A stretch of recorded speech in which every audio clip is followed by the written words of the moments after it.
Hello guys, good morning. So, pag andito na pala kayo sa Korea, then kung mahilig kayo magkape, halimbawa, break time nyo, or lunch, so, every time na mayroon kayong masasalubong ng mga katrabaho nyong Koreans, mag-alok kayo. Kasi giving respect kasi yun eh. Kasi, pangit yun pag meron kang iniinom or kinakain, tapos hindi ka nag-alok. Although kahit ayaw nila, at least, inalok mo sila. So, halimbawa, ito kape, nagkakape ka, break time nyo or lunch, you can say, coffee 마실래요? Ginamit natin dun si Mashida to drink. Then, 을래요, tsaka 릴래요. In English, wanna. Wanna something, ganun. Wanna drink some coffee, ganun yun.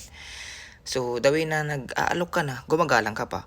Pero most of time, mas nagagamit si mukta. Instead, coffee 마실래요? Mas nagagamit si coffee 먹을래요? Kasi same lang siya, to drink or to eat. Sa bunga nga pa rin naman siya dadan. So, ganun yun. So, baka malito kayo pag andito kayo sa Korea. So, yun lang. Sana nakatulong. Peace.